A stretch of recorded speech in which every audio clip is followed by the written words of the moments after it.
Vamos retomar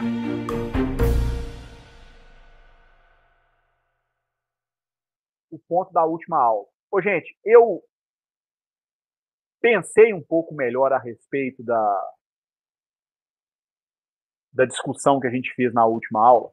Eu achei por bem, ao invés de deixar a coisa gravada para vocês, vamos dizer assim, vocês que se virem, eu achei melhor retomar a discussão do zero, entendeu? Se for para eu deixar algum conteúdo gravado, talvez deixar alguma solução de problemas, algum ponto menos delicado, não que ali seja delicado, mas eu achei melhor, como foi um ponto que não ficou bem discutido, eu achei melhor a gente retomar a discussão do zero, tá certo? Para que a coisa fique bem feita do princípio ao fim, tá certo? Porque senão, de certa forma, eu iria gravar o conteúdo, disponibilizar lá no canalzinho da disciplina, e eu ia jogar a responsabilidade, vamos dizer assim, quase que toda em cima de vocês. Então, eu achei melhor não gravar nesse momento. Tocar o conteúdo, vamos dizer assim, meio que desde o começo, tá certo? E aí depois, para a gente não perder tempo, eu gravo uma outra coisa que seja mais acessível, que eu não jogue a responsabilidade em cima de vocês. Tá joia? Na nossa última aula, a gente começou a fazer uma discussão a respeito da mecânica de um sistema de partículas. E eu vinha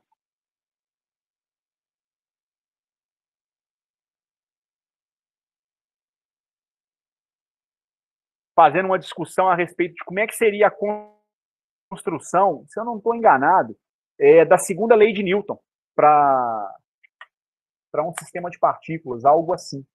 Já era sobre a segunda lei de Newton, já era sobre a parte de momento angular? Confesso que eu não estou lembrado. Momento angular. Acho que era a segunda lei de Newton. Já era momento angular? Isso. Tá. Eu vou retomar, então, tá certo? Fazer um apanhado bem geral a respeito do que a gente discutiu ainda sobre as leis de Newton. Então, a gente imaginou algum objeto como um meteoro, uma corda, enfim, qualquer coisa que tenha muitas partículas.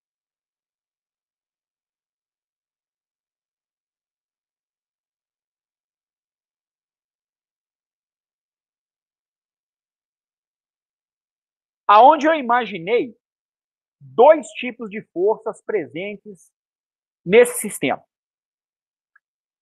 Eu imaginei a presença de forças de natureza externa, então forças de corpos, de elementos que não pertencem a esse objeto aqui.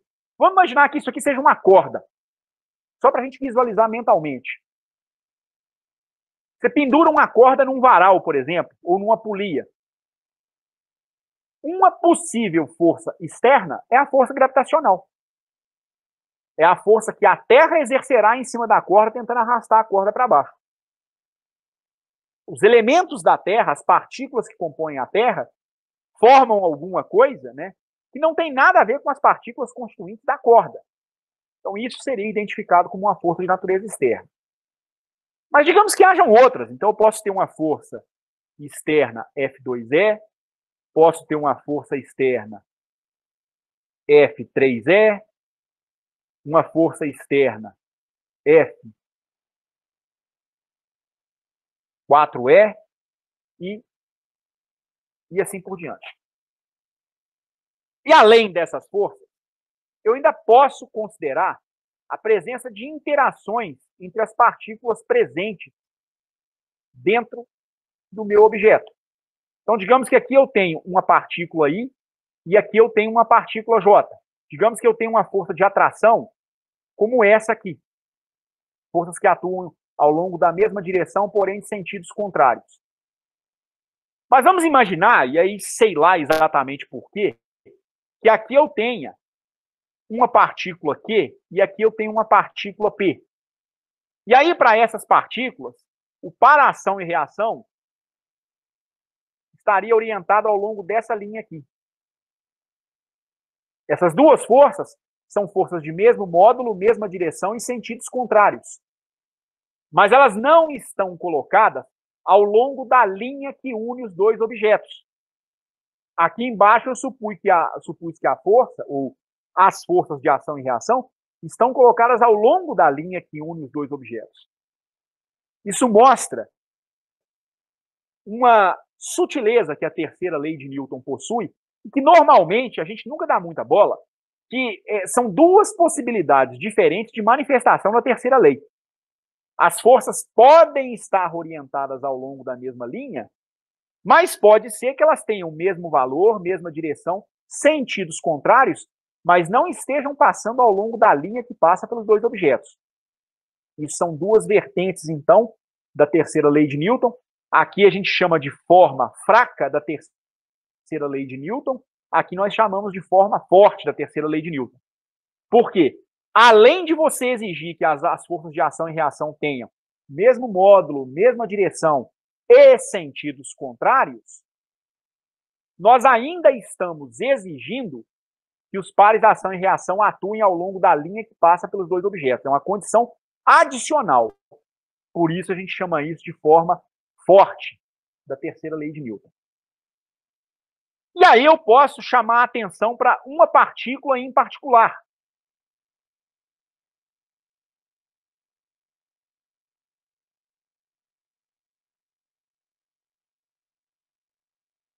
Digamos que eu vou chamar essa partícula de partícula I.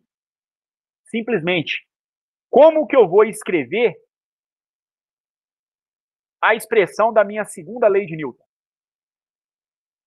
Ora, a segunda lei de Newton ela seria expressa como a força resultante na partícula I, que é a derivada do momento linear da partícula I em relação ao tempo. Já que é a força resultante na partícula I, você tem que levar em conta dois efeitos. Você tem que levar o efeito das forças externas. Então, digamos que haja algum tipo de força externa atuando na minha partícula I, força gravitacional, por exemplo, um ótimo exemplo de uma força externa, tá certo? Atuando nessa partícula aqui. Uma força magnética, se essa partícula for uma partícula eletricamente carregada, tá certo? Então, qualquer força provocada por alguma coisa fora do meu objeto, tá certo? Eu chamaria de força externa. Mas um conjunto de forças internas, que vai ser dado por um somatório num índice I diferente de J. Na verdade, isso aqui vai ser um duplo somatório, vai haver tanto uma soma em I quanto uma soma em J, da força que a partícula J exerce na partícula I. Tá certo? Então, esse meu F, JI, representa a força interna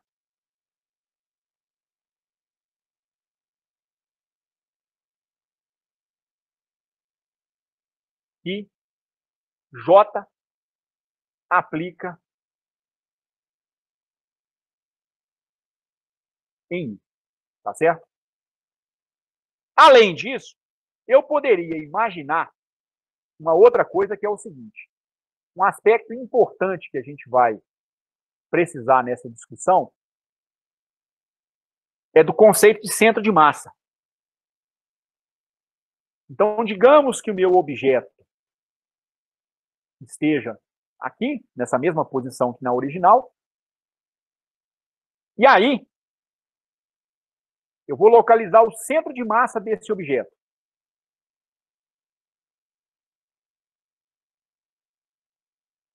Digamos que o centro de massa esteja localizado nessa posição aqui. E como é que você vai escrever o vetor posição do centro de massa? Ora, o vetor posição do seu centro de massa, que eu vou simbolizar por Cm, ele é uma espécie de média. É uma média ponderada, onde você soma todos os vetores posição de cada partícula, multiplicados pela massa de cada partícula, e divide isso pelo somatório de todas as massas. Somar todas as massas individuais é reconstruir a massa do objeto. Então, isso aqui seria igual a um somatório com I de 1 a Nzão, de MI, RI, sobre Mzão, em que o Mzão é a massa total do objeto. Ora, anteriormente eu escrevi a segunda lei de Newton para uma partícula. Mas e para todas as partículas? A gente deve realizar uma soma desses efeitos em todas as partículas.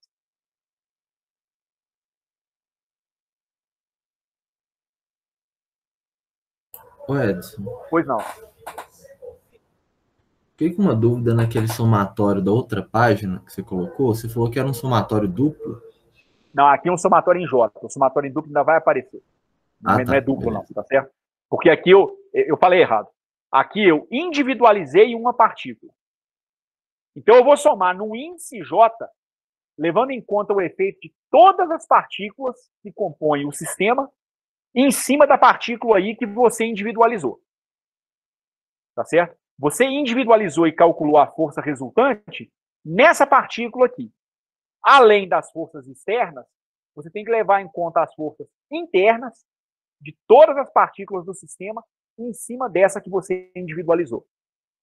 Agora é onde vai aparecer um somatório duplo. Porque agora eu vou levar em conta o efeito de todas as forças, não apenas nessa partícula, mas no sistema como um todo. Ok? Beleza. Então agora a gente vai fazer o seguinte. A minha força externa total vai ser o somatório de todas as forças externas que eu tenho.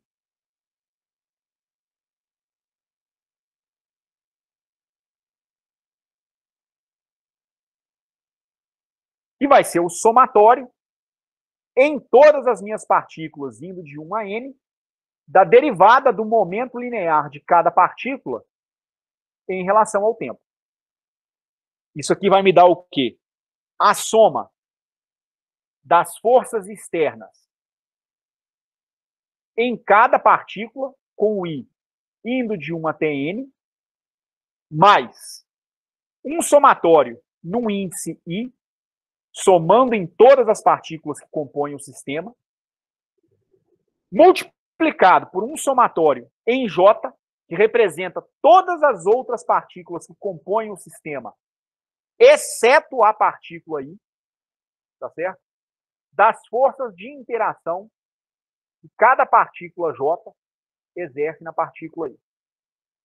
Então aqui eu estou contabilizando todas as forças externas e eu também estou contabilizando todas as forças internas de interação do J com o I, somando em todos os J's e também em todos os I's. Só que, veja bem, a sua força externa total poderia ser expressa da seguinte maneira. O seu momento linear, TI, é a massa vezes a velocidade da iésima partícula. E, por sua vez, é a massa vezes a derivada do vetor posição da iésima partícula em relação ao tempo. E aqui também é a massa da iésima partícula. Isso aqui é a derivada da massa vezes a coordenada vetorial da partícula em relação ao tempo. Vocês reparem o seguinte, nós estamos somando o momento linear de cada partícula. Aliás, somando a derivada do momento linear de cada partícula. Então, ao realizar essa soma, eu ficaria com a soma em I da derivada em relação ao tempo de MI RI. Na verdade, aqui está até errado, né? Porque... Não, está certo. É a derivada em relação ao tempo do PI. Quem que é o PI, por sua vez?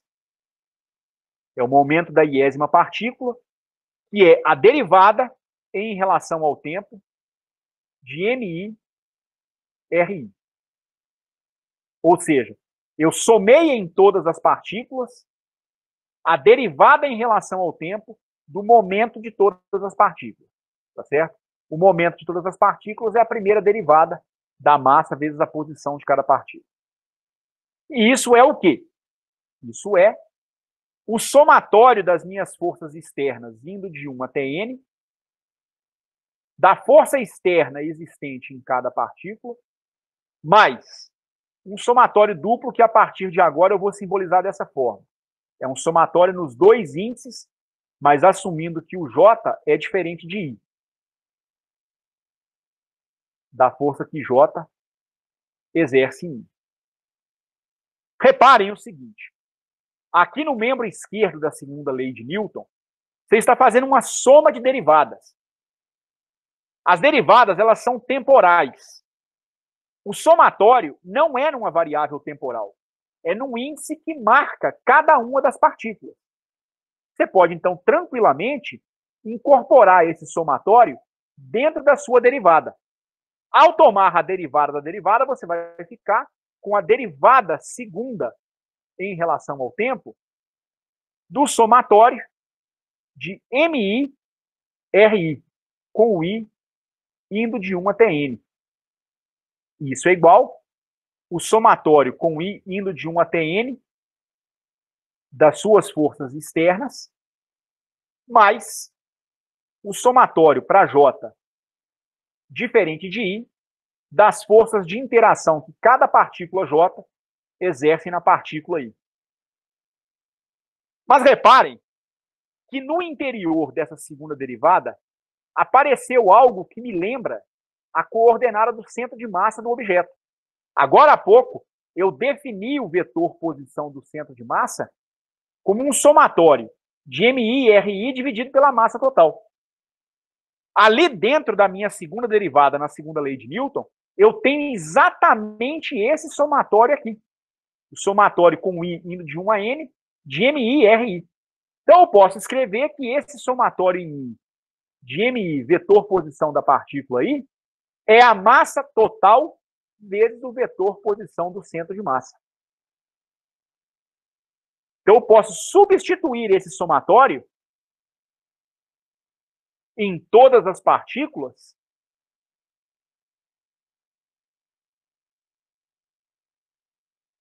por um objeto fictício que concentra toda a massa do objeto localizado num certo vetor R, que é o vetor que eu chamo de vetor centro de massa da partícula.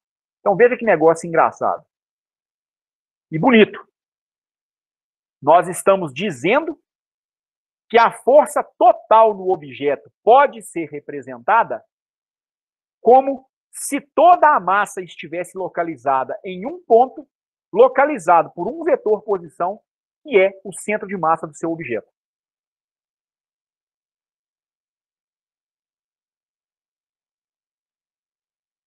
É isso que a gente está demonstrando nesse resultado. E aí, acho que vale a pena, para a gente pegar traquejo com esses somatórios, explicitar esse duplo somatório. Eu até cheguei a fazer isso, mas eu acho que naquela hora a coisa já não ficou bem redondinha, não. Então eu tenho um somatório em I e em J, com I diferente de J, da força que J aplica em I. Isso é um somatório em I, de um somatório em J, imaginando que o I vai ser diferente de J do FJI. Esse termo vai dar zero, porque daqui vão surgir os pares, ação e reação. Então, vamos escrever esse negócio bonitinho. Isso aqui vai ser igual a um somatório com o I indo de 1 até N, do somatório em J.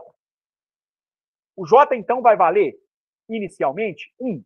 Então, você vai ter um F de 1I, mais um F de 2I, mais um F de 3I, mais um F de 4I, mais etc, etc, etc, uma força na enésima partícula interagindo com a iésima partícula.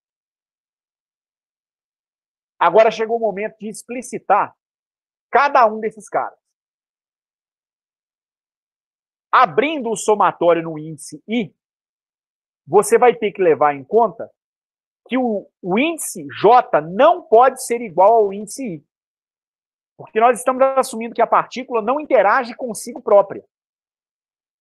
Então você vai ter o seguinte: a força que a partícula 1 exerce na partícula 2. Primeiro índice da série, primeiro valor do índice. Mais a força que 1 exerce em 3. Mais a força que 1 exerce em 4. E assim por diante. Então eu vou fazer uma catada geral até chegar na força que aí a primeira partícula exerce na enésima. Cheguei na última partícula, pulo para o próximo índice. A força que 2 aplica em 1. Então agora nós vamos fazer o seguinte, isso vai me dar o F de 2 em 1. Mais, não preciso colocar o índice 2, porque o J vai ser diferente do I. Então o I não pode ser 2 nessa parcela. Vou passar para 3. O F que 2 exerce em 3. Mais o F que 2 exerce em 4. Mais etc, etc, etc. Mais a força que a partícula 2 exerce na enésima. Mais. Só mais uma linha para a gente se convencer do que vem adiante. A força que 3 exerce em 1, mais a força que 3 exerce em 2, é o I que vai variar, né? É o segundo índice que varia, mais a força que 3 exerce em 3, não preciso colocar, mas eu tenho que 3 exerce em 4, mais etc, etc, etc, mais a força que 3 exerce em M. Mais, e assim por diante. Até chegar na última parcela, que é a força que a enésima partícula provoca na primeira,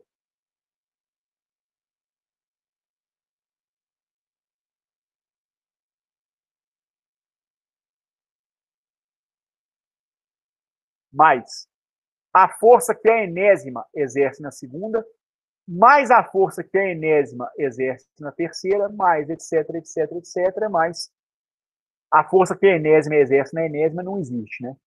E assim por diante. Vejam só. Quando você somar o F12 com o F21, esse resultado vai zerar. Essa parcela se anula com essa. Porque essas duas forças serão iguais, terão a mesma direção, mas terão sentidos contrários. Quando você somar o F13 com o F31, essas duas parcelas aqui se cancelam. Quando você somar o F23 com o F32, essa força é cancelada com essa força aqui. Também vai se cancelar. E assim por diante. Aí eu vou ter o cancelamento do F1N com o Fn1, do F2N com o Fn2, do F3N com o Fn3. Então, de uma maneira geral, a gente vai poder dizer o seguinte.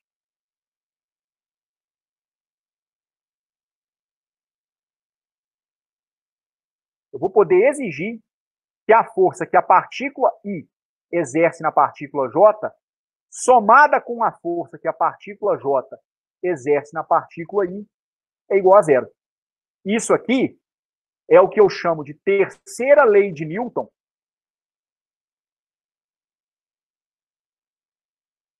na forma fraca. Por que forma fraca? Porque nós não estamos fazendo nenhuma exigência em cima dos pares ação e reação a respeito da linha em que eles devem atuar. Então, esse somatório vai dar zero, independente dos pares ação e reação atuarem ao longo de uma mesma linha, como é esse caso,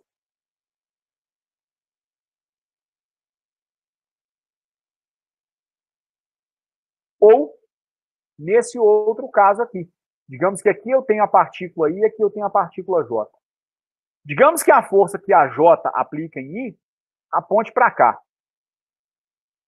Digamos que a força que o I aplica em J atua para cá. Então aqui seria o FIJ. Aqui seria o FJI. Essas duas forças não atuam ao longo da linha que une as partículas, mas elas cumprem a terceira lei de Newton. Elas estão orientadas, ou pelo menos eu estou supondo, né, que elas estão orientadas ao longo da mesma direção, têm o mesmo módulo e sentidos contrários. Mas eu não falei absolutamente nada sobre a linha ao longo da qual elas atuam. Por que eu estou chamando a atenção desse aspecto? Pelo seguinte, para provar posteriormente como será o momento angular de um sistema de partículas, e principalmente a conservação do momento angular, eu não posso exigir a forma fraca da terceira lei de Newton. Eu vou ter que exigir que os pares ação e reação estejam orientados ao longo da mesma linha. Tá certo? Que é a chamada forma forte da terceira lei de Newton. Quer dizer, a conservação do momento angular, ela é mais restritiva do que é a conservação do momento linear. Ela coloca uma condição adicional sobre os pares ação e reação. Se as forças não estiverem orientadas ao longo da linha que passa pelos dois objetos, você não consegue garantir a conservação do momento angular. As partículas internas vão produzir um torque, podem produzir um torque, que viola a conservação do momento angular. Tá certo? É essa a ideia no final das contas.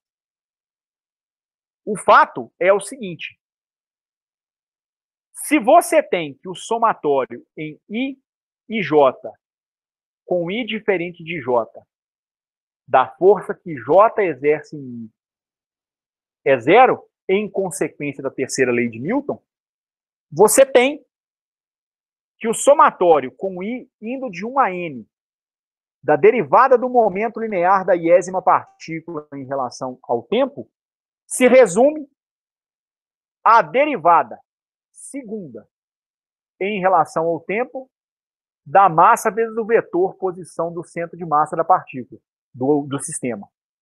Que é igual à derivada segunda em relação ao tempo do somatório com I indo de 1 até N, da massa de todas as partículas vezes o vetor posição de cada partícula. Isso é o quê? É a soma das forças totais.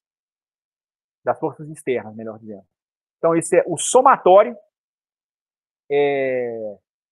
com I indo de 1 a N das forças externas presentes em cada partícula do meu sistema. E no final das contas vai se resumir a força externa total.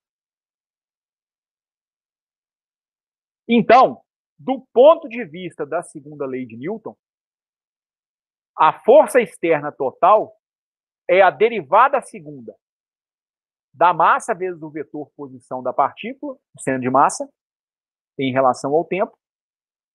E isso aqui é a derivada do momento linear do centro de massa do seu sistema em relação ao tempo.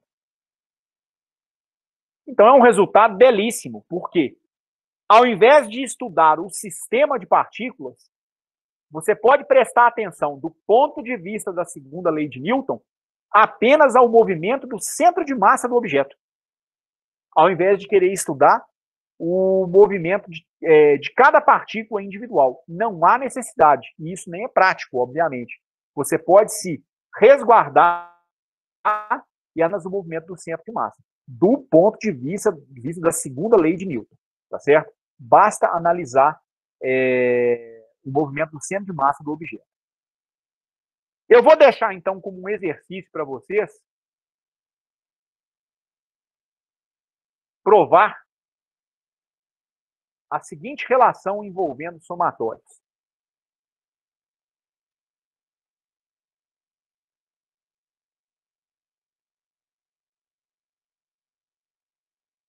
O somatório no índice I e no índice J, indo de 1 até N, de um certo elemento B a dois índices I e J, parecido com o que eu tinha agora há pouco.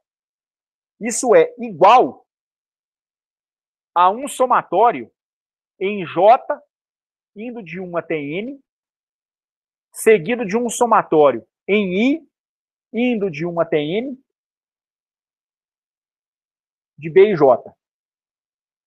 E isso equivale ao somatório em J, indo de 1 até N, num somatório em I, indo de 1 até N, da quantidade BJI. O que eu estou querendo dizer com essa sequência de 3 relações?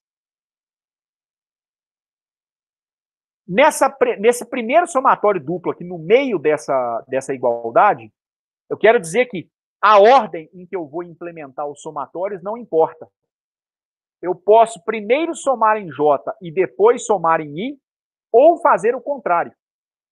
Somar no índice I e depois somar no índice J. Tá certo? Mas eu também posso inverter a ordem dos índices. Eu posso fazer a soma no elemento B e J, ou posso fazer a soma no elemento BJI. Tem que abrir os somatórios, igual eu tentei mostrar agora há pouco para as forças parização e reação da terceira lei de Newton. A ideia é exatamente a mesma, tá certo? Então não é difícil mostrar isso aqui não. Não importa a ordem dos índices em que você vai implementar a soma, e também não importa a ordem que os índices vão ser colocados. Tanto faz.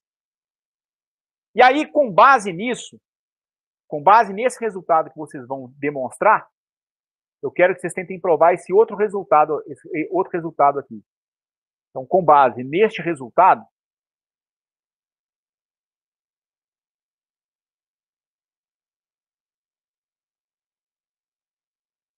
é para vocês tentarem mostrar para mim o seguinte.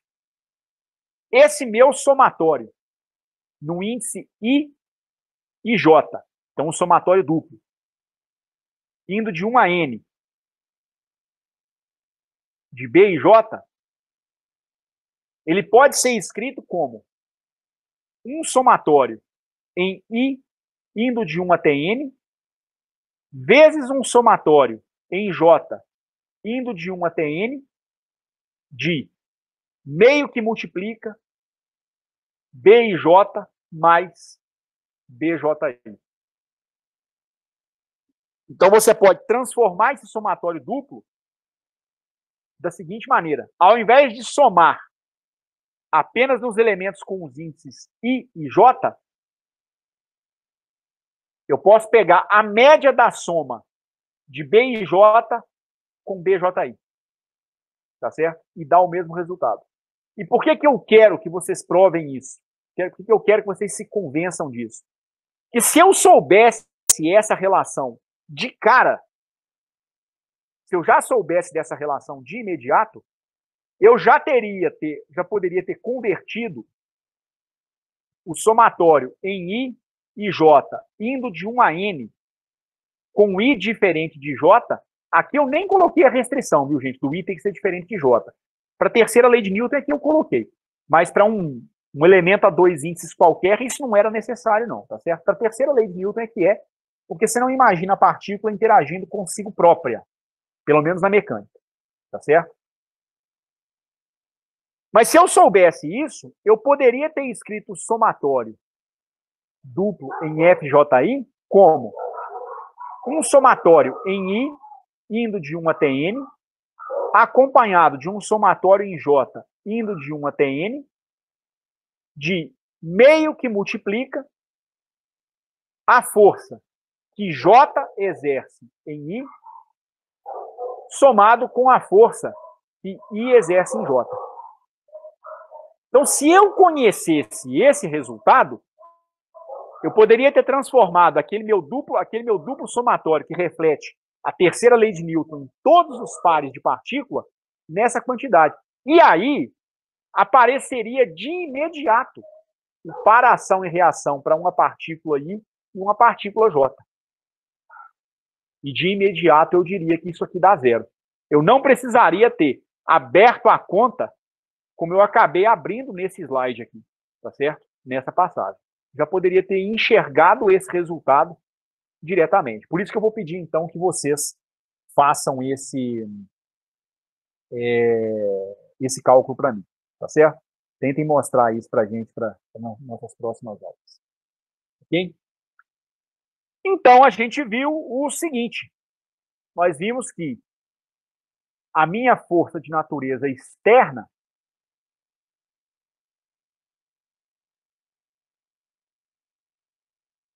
ela é a derivada do momento linear do meu centro de massa em relação ao tempo. Isso aqui, para mim, é a segunda lei de Newton. Para um sistema de partículas. Você pode expressar a segunda lei de Newton em termos do momento linear e a sua derivada temporal, né, do momento linear do centro de massa. Ok? Daí, então, vem a conservação do momento linear.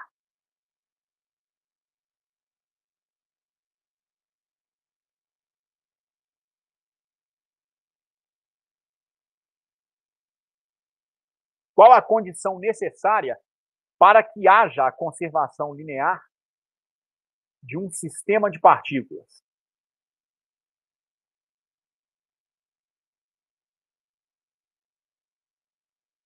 A conservação do momento linear ela acontece se o somatório das minhas forças de natureza externa, ou a força externa total, é igual a zero. Então, isso me dá a derivada do momento linear do centro de massa em relação ao tempo, que é igual à derivada em relação ao tempo do somatório dos momentos internos individuais de cada partícula, indo de 1 a n. Essa derivada, que me dá a força externa total, ela tem que dar zero. E aí, com isso, o momento linear do centro de massa vai ser uma constante. Então, você só pode garantir que o momento linear do centro de massa ou o momento linear do seu sistema de partículas se conserva se você tiver o anulamento das forças de natureza externa. Somente assim você garante a conservação do momento linear. Mas reparem o seguinte: a conservação do momento linear pressupôs a validade da terceira lei de Newton. Então veja que há algo profundo na conservação do momento linear, que é a validade da terceira lei de Newton. A soma das forças da ação e reação serem iguais a zero. É da terceira lei de Newton que você deduz a conservação do momento linear. Mas não há a restrição de se colocar a terceira lei de Newton na forma forte. Então, os pares de ação e reação não são exigidos para garantir a conservação do momento linear. Não é exigido que os pares de ação e reação estejam ao longo da linha que passa por cada par de partículas que atuam no seu sistema. Então, isso aqui foi obtido tomando a terceira lei de Newton na forma fraca.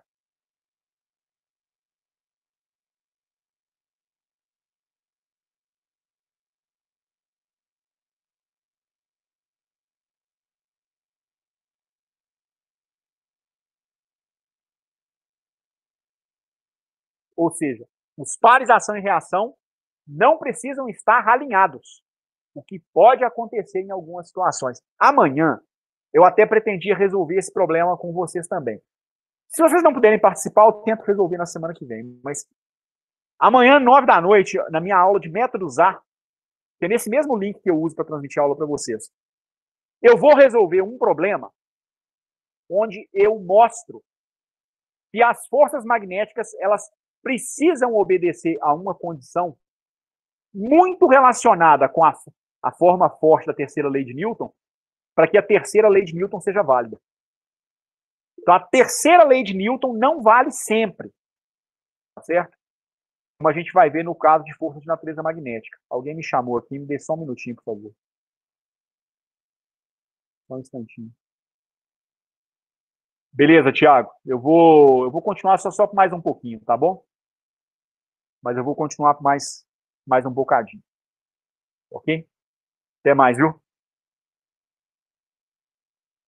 Pois bem, aí veio a parte em que a coisa ficou meio, vamos dizer assim, turbulenta na última aula, que diz respeito ao momento angular de um sistema de partículas e, num segundo momento, a conservação do momento angular.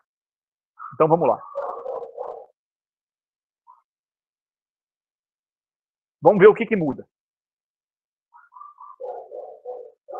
Nós temos agora o momento angular para um sistema de partículas e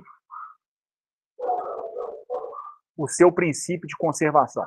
Vamos ver, então, o que vai ser exigido para que a gente possa garantir a conservação do momento angular. Então, de novo, eu vou imaginar esse protótipo de objeto, onde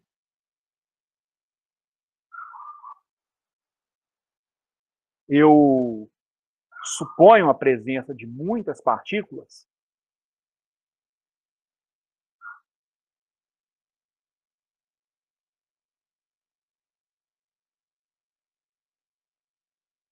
e, novamente, eu vou chamar a atenção para uma partícula desse meu problema, desse meu sistema. Então, digamos que eu tenha essa partícula aqui indexada com o índice I. Eu vou, então, marcar o vetor posição dessa partícula como sendo esse aqui.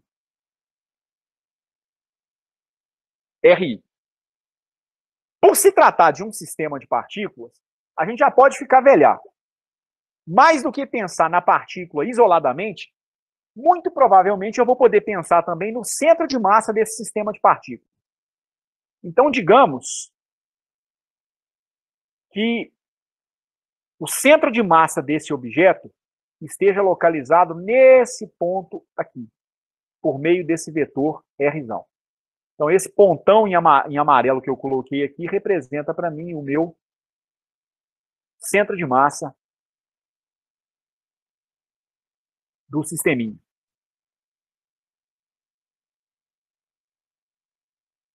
Vamos imaginar que a iésima partícula está se movimentando dentro desse meu sistema. Digamos que ela tem um momento linear que aponta, por exemplo, para cá. Então, aqui eu tenho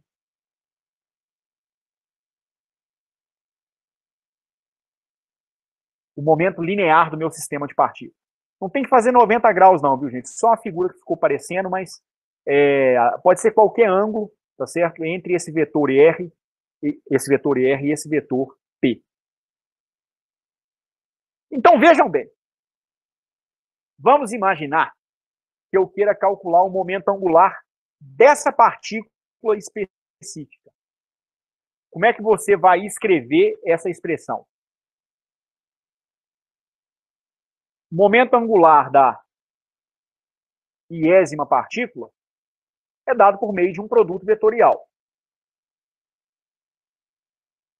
Esse momento angular é igual ao vetor posição da iésima partícula, fazendo produto vetorial com o momento linear da iésima partícula. Mas esse é apenas o nosso ponto de partida. No fundo, eu quero estudar o momento angular total. E isso vai ser equivalente a somar todos os momentos angulares de todas as partículas. Então, agora vamos implementar essa soma. Vamos somar, então, todos os nossos momentos angulares. Ok? Com isso, então, vamos abrir mais uma página e vamos calcular o momento angular total. Isso vai ser um somatório no índice I, que vai de 1 até o meu número total de partículas, de RI, produto vetorial, com o momento angular da iésima partícula. Para chegar na conservação do momento angular, eu tenho que derivar o momento angular em relação ao tempo, para daí ver a condição em que o momento angular vai ou não se conservar. Então vamos fazer isso. Vamos derivar esse L em relação ao tempo.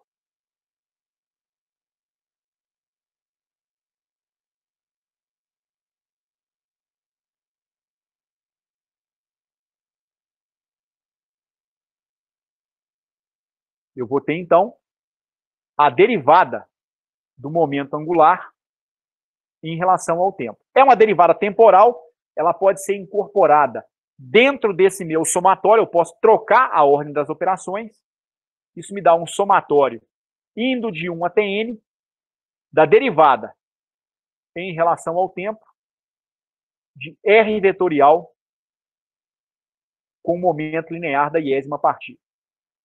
Derivada de um produto vetorial, você implementa da mesma maneira que a derivada de um produto de funções. Então, deixa o seu somatório quietinho aqui, e aí você vai calcular a derivada do vetor RI em relação ao tempo, fazendo produto vetorial com PI.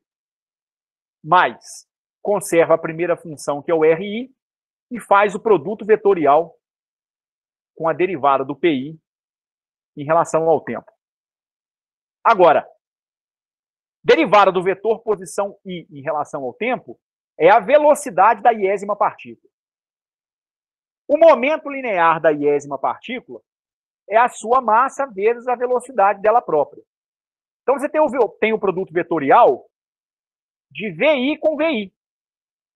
É o produto vetorial de dois vetores que são idênticos. Vetores paralelos têm produto vetorial zero. Então, essa primeira parcela se anula.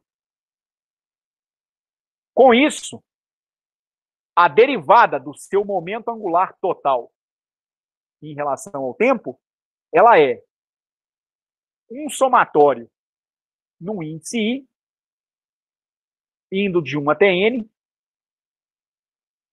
do seu vetor posição RI, vezes a derivada do momento da partícula I em relação ao tempo.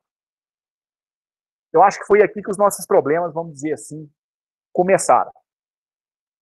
Quem é a derivada do momento da iésima partícula em relação ao tempo? É a força total sentida pela iésima partícula. A força sentida pela iésima partícula tem duas componentes.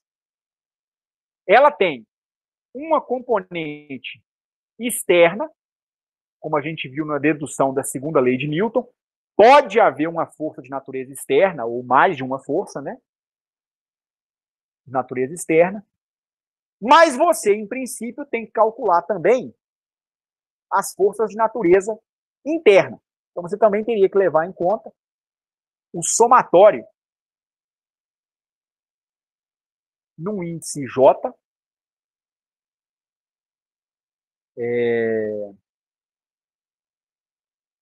no índice I, com I diferente de J, do F de I e J. Na verdade, aqui não tem o somatório em J. O problema começou foi exatamente aqui. Eu estava forçando a barra desse somatório duplo. É um somatório em J. Eu vou somar a interação de todos os vizinhos com a partícula em que eu foquei, que eu chamei de partícula I. Tá certo? O somatório em I, ele já foi posto aqui no cálculo do momento, da derivada do momento angular total. Tá certo? Então, aqui eu estou chamando a atenção para uma partícula, chamando a atenção para a força externa nessa partícula e para as forças de natureza interna presentes nessa partícula. Isso ainda não é um para-ação e reação. Eu só estou colocando as ações internas na partícula I. Eu não estou colocando as reações do I na partícula J. Tá certo? Então, eu tenho a derivada de L em relação ao tempo, igual a quê? Um somatório com I indo de 1 até N, de RI, vetorial com a derivada de PI em relação ao tempo, que é a força de natureza externa em cima da partícula I, mais um somatório em J, com esse J sendo diferente do índice I, das forças que J exercem em I. Eu vou até fazer o seguinte, até para ser coerente na minha anotação, Aqui nessa primeira parcela eu vou colocar o F que J exerce em I. O primeiro índice é o provocador da força. O segundo índice é quem vai sentir a força. Tá certo? Isso aqui é torque, no final das contas. Derivada do momento angular em relação ao tempo é um torque. Você tem, então, dois tipos de torque nesse problema. Você tem o torque das forças de natureza externa e tem o torque provocado pelas forças de natureza interna. Então, isso vai dar um somatório no índice I de 1 a N, de RI vetorial com FI externo. Produto vetorial de R com F é torque. Mas já que as forças são externas, isso aqui, então, é o torque total das forças externas.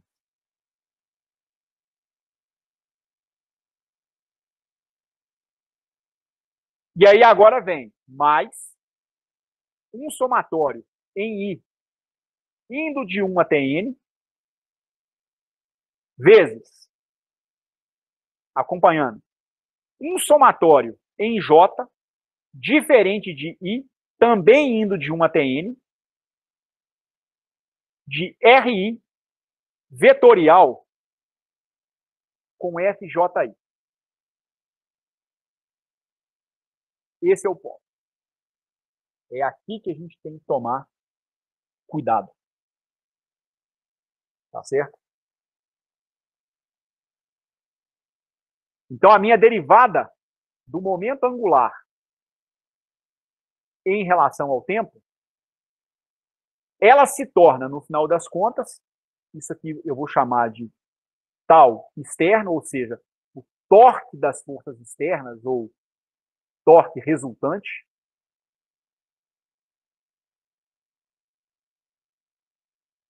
Isso aqui é um vetor também. Deixa essa parcela quietinha aqui. E aí vem esse somatório duplo em I e J, assumindo que o I vai ser diferente de J, de RI vezes o FJI.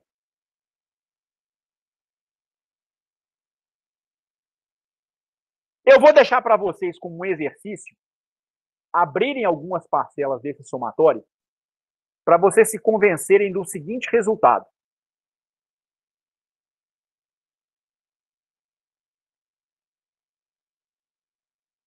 Mostrem que esse resultado aqui vai ser igual aqui, esse somatório, em I e J, para I diferente de J, de RI vetorial com FJI, isso aqui pode ser expresso por meio de um resultado que a gente tinha, que eu pedi para vocês tentarem mostrar, lá no começo da aula. Deixa eu sair do meu campo vetorial aqui, deixa eu ver.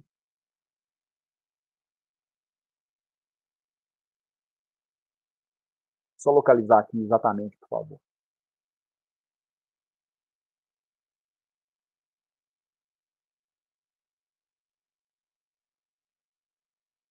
Acho que é esse resultado aqui. Se vocês tentarem abrir aquele somatório, vocês vão chegar numa expressão muito parecida com essa aqui. Mas muito parecida mesmo.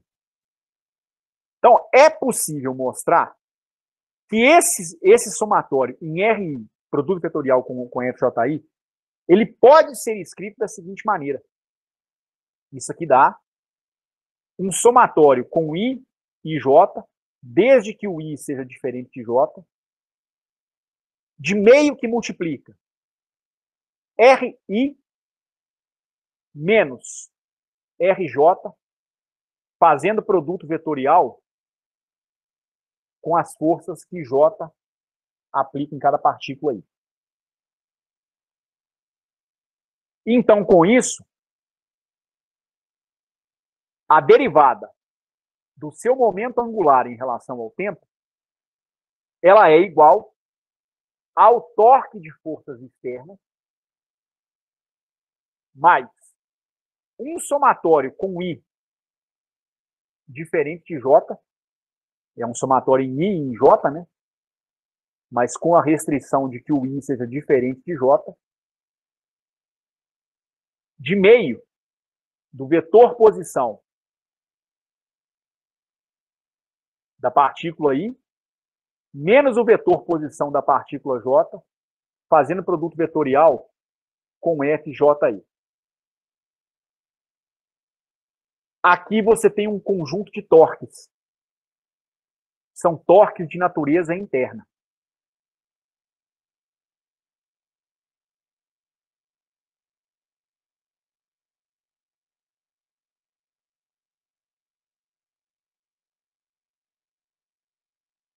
Ou seja, qual é a condição para que o momento angular seja conservado? Você só consegue garantir a conservação do momento angular se duas condições forem obedecidas. Veja que coisa interessante. Para o momento linear, todos os efeitos internos se cancelaram, usando a terceira lei de Newton na forma fraca. Para o momento angular, isso não acontece. Você tem aqui um resíduo, vamos dizer assim, que teria que ser somado em todos os pares de partículas, né, de um efeito de torques internos. Algo mais ou menos como isso aqui. Aqui você tem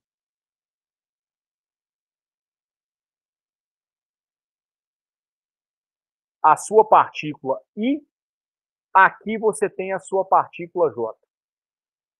Quem vai ser o RI? Em relação a essa origem, é o vetor de localização da partícula I. Tá aqui. Quem vai ser o RJ? Vetor de localização da partícula J. Quem vai ser RI menos RJ? RI menos RJ é um vetor que marca a linha que passa por I e J. Você vai ter um vetor orientado de I para J, que é esse aqui. Ó. É o vetor diferença de RI com RJ. Isso aqui é o RIJ, vamos colocar dessa forma. Que é igual ao vetor posição de I menos o vetor posição de J. Você não pode falar que isso aqui é zero, porque existe uma distância entre essas duas partículas. O que você precisa, então, garantir para que o momento angular se conserve? Digamos que não haja forças externas. O torque externo vai ser nulo. Ainda assim, pode ser que o momento angular não se conserve. A segunda parcela só se anula se o vetor posição relativa do I em relação ao J, que eu estou chamando de RIJ, for paralelo à força que J aplica em I ou que I aplica em J. Em outras palavras, nós estamos exigindo que para que o momento angular, a força tem que ser alinhada com a linha que passa pelas duas partículas. Ela tem que se encontrar ao longo da direção desse vetor. Então você tem aqui a partícula I, a partícula J, você tem orientado de I para J o vetor posição relativa, de uma em relação à outra.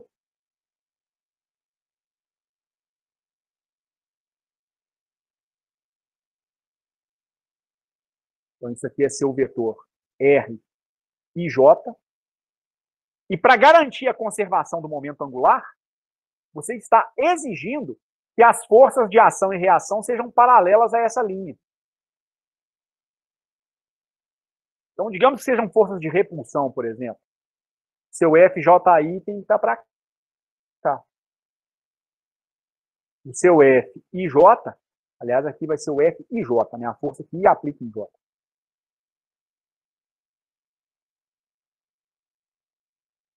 E aqui você vai ter a força que J aplica em I. Então, para a força elétrica, isso é verdade? É. A força eletrostática, dentro de um material, por exemplo, não provoca torque interno dentro do material, porque ela é uma força que passa ao longo da linha que une as cargas elétricas. Então, ela é uma força que garante a conservação do momento angular. As forças gravitacionais, elas atuam ao longo da linha que une as partículas, os planetas, a Lua e o Sol, a Lua e a Terra, enfim. Qualquer duas partículas ou corpos massivos, a força gravitacional ela vai passar ao longo da linha que passa por esses dois objetos. Se for no caso de corpos muito grandes, né, vai passar pelo centro de massa dos dois objetos. Essas forças são chamadas de forças centrais. E para forças centrais, forças que passam ao longo da linha que une os dois objetos em interação, o torque de forças centrais sempre é igual a zero. Então, com isso, você garante a conservação do momento angular. Daí a gente vai poder estender esse resultado, eu posso mostrar isso com mais detalhe na próxima aula, que é o seguinte: quando as forças são centrais, o movimento das partículas interagentes está restrito a um plano. Elas não conseguem se movimentar em 3 dimensões. Elas se movimentam em apenas 2 dimensões. Meio que o momento angular e a sua conservação prende as partículas se movimentando em 2 dimensões. Mas isso aqui não é verdade sempre. Você pode ter forças de natureza magnética, por exemplo, que elas não estão alinhadas ao longo da linha que passa pelos dois vetores. Então, para forças magnéticas, você não consegue garantir a conservação do momento angular. Tá certo? Então, o que você está dizendo é o seguinte: se por acaso o vetor posição relativa for paralelo à força que J exerce em I, o somatório em J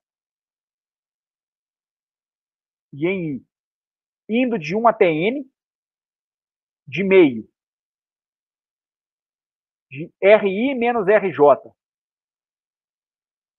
fazendo produto vetorial com a força que J exerce em I, vai dar zero. Por que vai dar zero? Porque esses caras aqui serão vetores paralelos.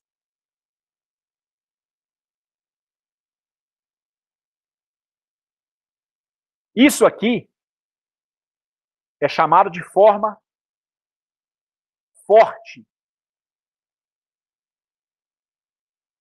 da terceira lei de Newton. Então, é uma condição adicional que nós temos, que precisa ser cumprida pela terceira lei de Newton para garantir a conservação do momento angular. Não basta você ter as forças com o mesmo módulo, mesma direção e mesmo sentido, como é no caso da translação. Para o momento angular se conservar, as forças têm que estar alinhadas com o vetor posição relativa, as forças internas, né? Tem que estar alinhadas com o vetor posição relativa de uma partícula em relação à outra. Tá certo? Então, se isso aqui acontecer, você consegue garantir que a derivada do momento angular em relação ao tempo é igual ao torque provocado pelas forças externas no seu objeto. Garantiu a conservação do momento angular? Ainda não. Então, agora você pode falar em conservação do momento angular.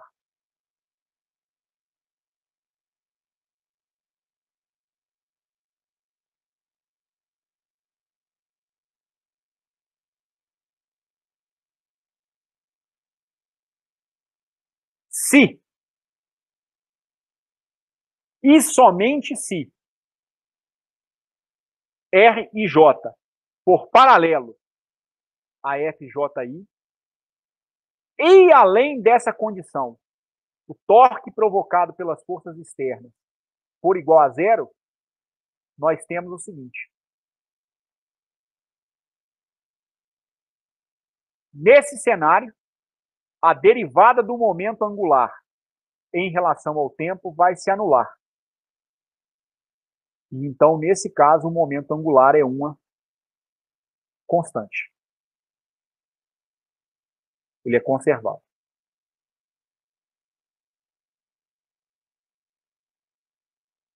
Quando isso acontece, nós dizemos que as forças são forças de natureza central.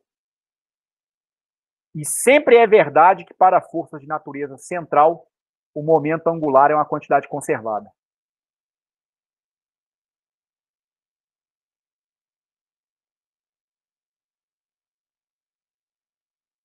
Ok? E o que acontece, e é possível mostrar, eu vou tentar mostrar isso na aula de segunda-feira também, apesar disso ser... Não está no escopo da disciplina, sim, porque tem a ver com o conceito de forças centrais. Então a gente pode falar. Está no nosso conteúdo, sim. O momento angular, o movimento de partículas sujeito a forças centrais sempre é planar.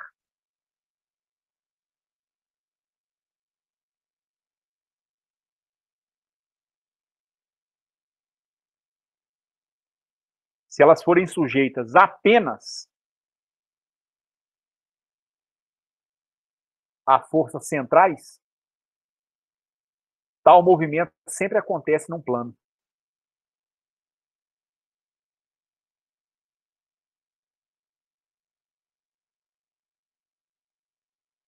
Isso é uma consequência da conservação do momento angular. Tá certo? Então veja como a conservação do momento angular acaba sendo mais exigente do que a conservação do momento linear. Tá certo?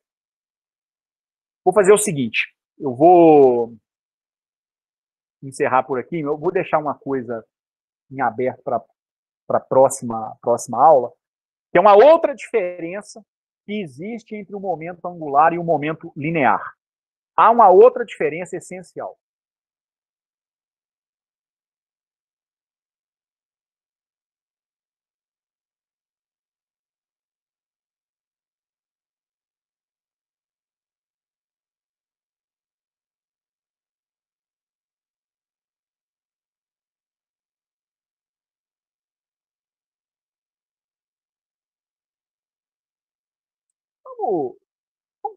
Vamos investir nisso aqui um pouquinho mais.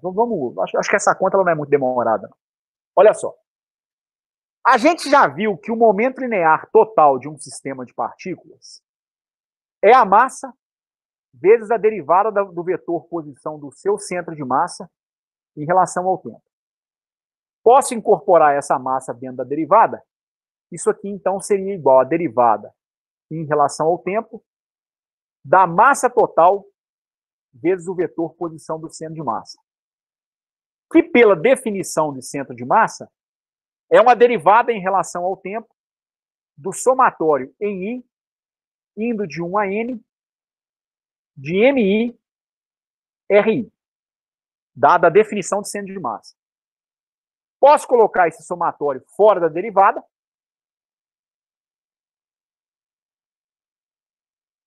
Imaginando que as massas são constantes em relação ao tempo, elas podem sair para fora da derivada.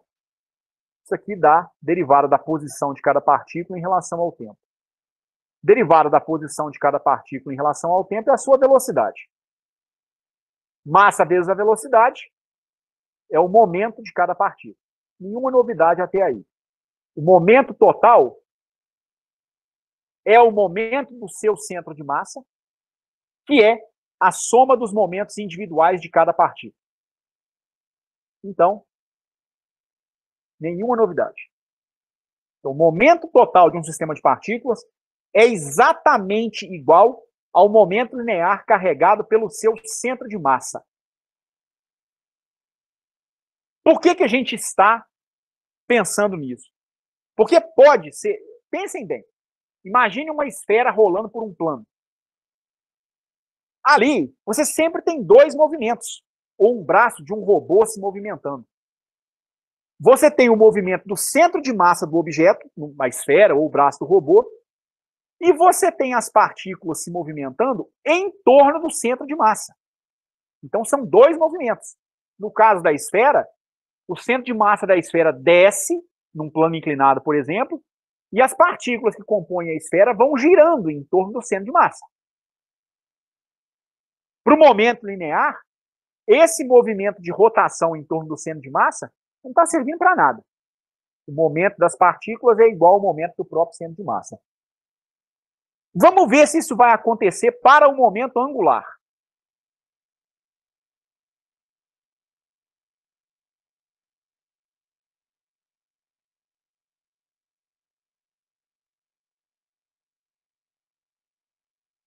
Vamos ver se essa análise se aplica. Será que dá para afirmarmos que o momento angular total será igual ao momento angular do centro de massa? A gente vai ver que não. Há uma diferença. Bem, primeiro, é fato que o momento angular total seria a soma dos momentos angulares individuais de todas as partículas. Que seria o somatório de I indo de 1 a N, do vetor posição de cada partícula no teu sistema de referência, fazendo produto vetorial com o seu momento linear. Até aí também nenhuma novidade. Vamos colocar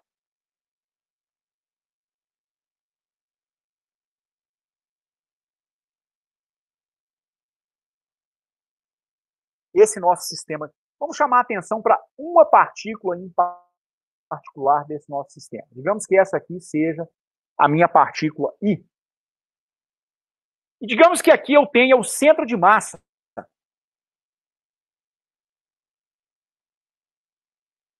do meu objeto.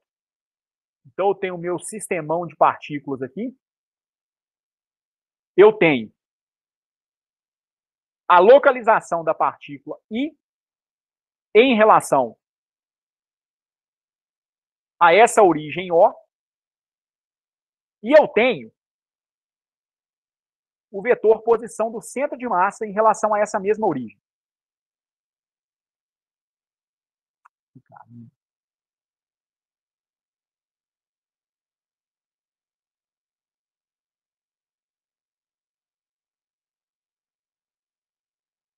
Então, aqui eu tenho um vetor R do centro de massa, a posição do centro de massa nessa origem, e aqui eu tenho o vetor dessa partícula em relação a essa origem. Vejam o seguinte, eu posso localizar o centro de massa em relação a essa partícula aqui, ou essa partícula em relação ao centro de massa. Eu posso, então, traçar uma linha que vem do centro de massa até a posição da partícula.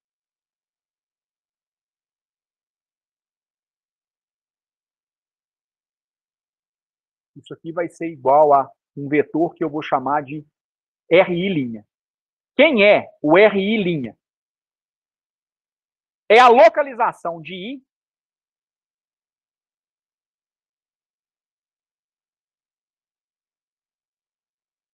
em relação ao centro de massa. O que é que nós estamos dizendo com isso, então? A rigor, é como se eu estivesse colocando um outro sistema de referência nesse problema. Eu localizei a partícula em relação à origem, mas nada me impediria de localizá-la em relação ao próprio centro de massa. Posso fazer isso. É como se eu tivesse aqui um eixo X, aqui um eixo Y, coloco um outro sistema de coordenadas aqui em cima do centro de massa, com uma coordenada X' e uma coordenada Y'. Eu estou localizando essa partícula nesse outro sistema de referência. Basicamente é isso que eu estou fazendo. Desse meu diagrama de vetores, eu consigo ver o seguinte. Quem vai ser o RI? Ele é a soma do vetor R com o vetor R'. Desloque-se em cima dessa linha. Depois desloque-se em cima dessa. Você chega nesse pontinho aqui. Traça o vetor resultante, que é o RI. Então, o RI, ele poderia ser expresso como a posição do centro de massa mais a localização da partícula em relação ao próprio centro de massa. Eu estou chamando de RI'. Ok?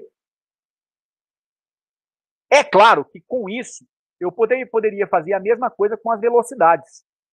Se eu derivasse RI em relação ao tempo, isso daria a derivada de Rzão em relação ao tempo, mais a derivada de RI' em relação ao tempo.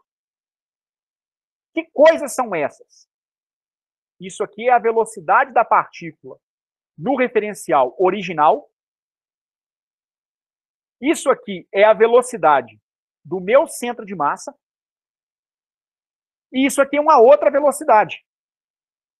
É a velocidade da partícula vista no referencial do centro de massa, que eu vou chamar de VI'.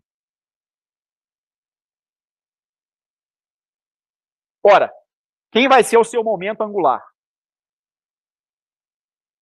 Ele é, originalmente, um somatório indo de 1 a n, varrendo todas as partículas, do produto vetorial da posição de cada partícula com o seu momento linear. Isso vai ser igual a um somatório indo de 1 até n. Quem é o seu RI? RI é um vetor dado por RI' mais o vetor posição do centro de massa. Fazendo produto vetorial com o momento da partícula I, que é MI VI', ou MI que multiplica velocidade do centro de massa mais a velocidade da partícula em relação ao próprio centro de massa, que eu chamei de VI'. Ora, isso aqui me dá o quê? Quem é essa velocidade Vzão? É a derivada do vetor posição do centro de massa em relação ao tempo. Então, eu posso quebrar isso em 4 somas. Eu vou ter um somatório com I indo de 1 até N do produto vetorial de R com a massa da iésima partícula vezes a derivada do seu vetor velocidade, vezes a derivada do seu vetor posição em relação ao tempo. Primeira parcela. Mais um somatório com I indo de 1 até N de MI RI'. Então, essa massa multiplicada por RI' vezes o vetor posição do centro de massa. dRzão dt. Mais um somatório com I indo de 1 até N de RI', produto vetorial com MI, vetor velocidade VI'. Então, RI', MI, VI'. E falta mais uma parcela. Ela vai envolver um somatório de I indo de 1 a N. Eu já fiz R com MI vetorial com V. Já fiz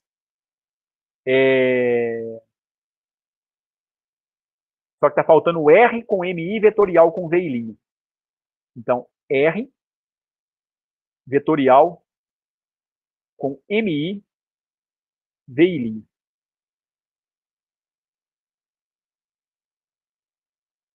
Vejam bem, vamos entender melhor cada uma dessas parcelas. Vocês reparem que na primeira parcela, a presença do índice que marca cada partícula encontra-se só nas massas. Porque aqui eu já tenho a média ponderada das posições, que é o vetor posição do centro de massa. Isso vai me dar, então, um somatório em I, indo de 1 até N, da massa da iésima partícula vezes a derivada de R em relação a T. Aqui eu tenho a derivada do vetor posição do centro de massa. Então, o somatório, ele atingiu, vamos dizer assim, só as massas. Ele vai pegar só as massas. Somar a massa de todas as partículas é obter a massa total. Então, eu tenho uma parcela que depende da massa total, da posição do centro de massa e da velocidade do centro de massa.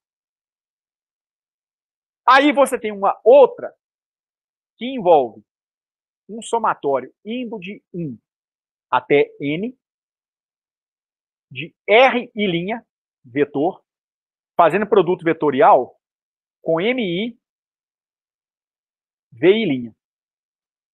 O RI' é a posição de cada partícula no referencial do centro de massa. MI, VI' é o momento de cada partícula no referencial do centro de massa. Então, repara que nós estamos esquecendo a origem. Nós estamos calculando uma parcela de momento angular do centro de massa em relação à origem, mais uma parcela de momento angular das partículas em torno do próprio centro de massa, que é essa minha última parcela. Só que aí vem as outras duas parcelas. Você vai ter mais um somatório em I, indo de 1 até N, de MI, RI. Eu acho que aqui está até faltando, gente, duas coisas. Na verdade, é MI, RI', DR, DT. MI, RI'. O RI já foi para o barro, já, né? Então, MI, RI', DR, DT. Vetorial com DR, DT.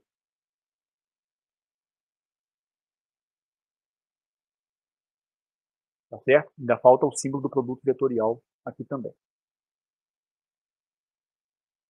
E tem uma última parcela que é igual a um somatório com I indo de 1 até N,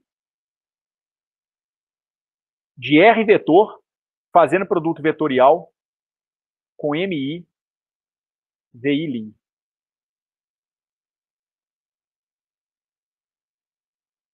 Mas eu posso garantir para vocês o seguinte: esse somatório aqui, em MI, RI', ele vai dar zero. O anulamento desse somatório vai fazer com que esse outro somatório aqui também dê zero, porque essa parcela ela seria igual ao produto vetorial do vetor posição do centro de massa com o somatório em I indo de 1 a N, de MI, VI'.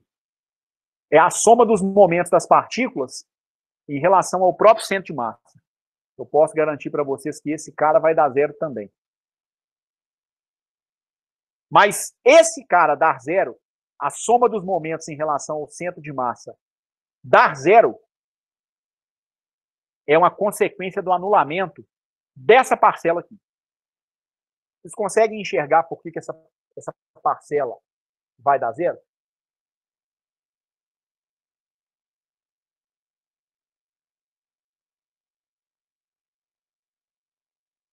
A primeira eu vi o porquê, a segunda ainda não.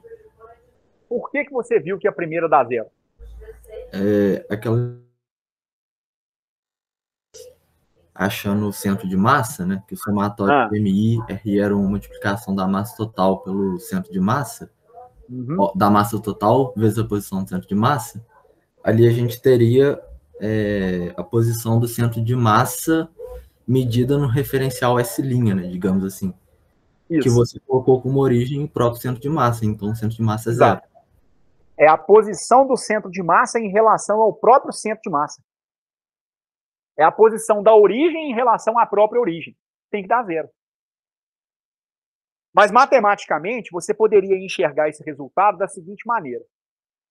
Você construiu essa relação vetorial entre a posição da partícula em relação ao centro de massa, a posição da partícula em relação à origem e a posição do próprio centro de massa. Faz o seguinte agora. Multiplica essa relação pela massa da partícula localizada naquela posição I, vamos dizer assim.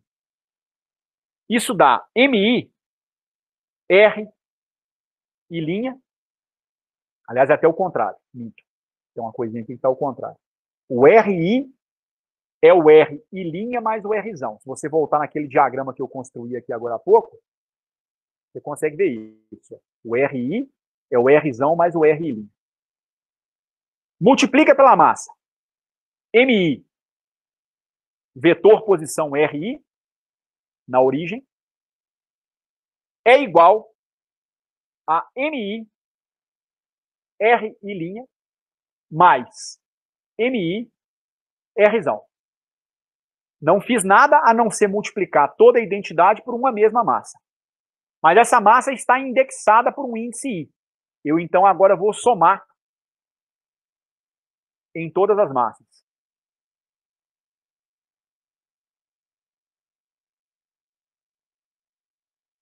Você vai ficar com um somatório em I, indo de 1 a N, de MI, RI, igual a um somatório em I, indo de 1 a N, de MI, RI', mais um somatório em I, indo de 1 até N, de MI, Rzão. Só que esse somatório, ele atua só nas massas, porque a posição do centro de massa não carrega o índice I. Somar todas as massas é obter a massa total, Mzão. Da definição de centro de massa, o que seria esse primeiro membro à esquerda? A posição do centro de massa é igual ao somatório em I de MI, RI, dividido pela massa total, Mzão. Então, a soma de MI e RI dá o próprio Mzão, Rzão. Esse cara se anula com esse. Então, você vai ter que o somatório em I, indo de 1 até N, de MI, RI', é igual a zero. Mas pela definição de centro de massa, daria para ver isso também. Qual seria a posição do centro de massa no referencial do centro de massa? Ué, você está em cima do centro de massa, então a posição é zero. Isso daria somatório de MI, RI', dividido pelo somatório de MI, que é o próprio Mzão. Se esse numerador tende para zero, a posição do centro de massa nesse novo referencial é zero também. E aí, Kevin e demais, o que acontece é o seguinte.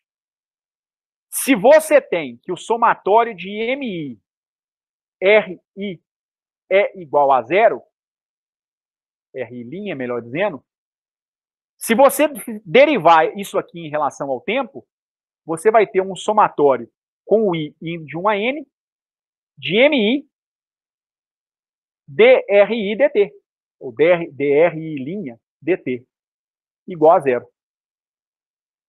Dado que o primeiro somatório é zero, implica que a derivada do somatório vai dar zero também.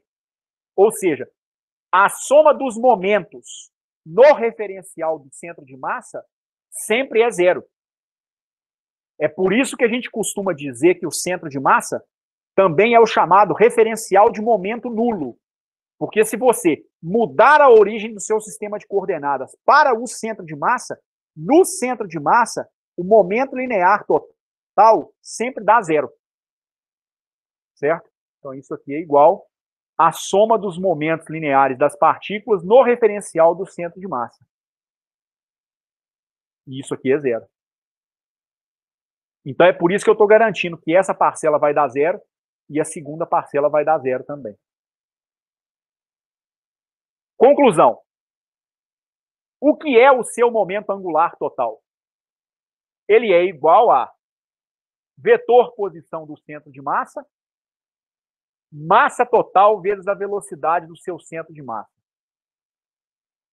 Isso aqui é o momento angular do seu centro de massa. Mais Um somatório com I indo de 1 até N, de R', produto vetorial com o vetor momento linear de cada partícula em relação ao centro de massa. Então, isso aqui, a primeira parcela, é o momento angular do centro de massa.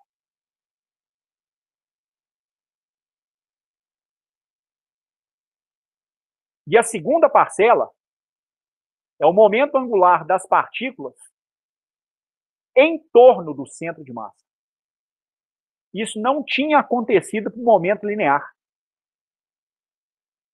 O momento angular do centro de massa, ele era a soma dos momentos individuais de cada partícula.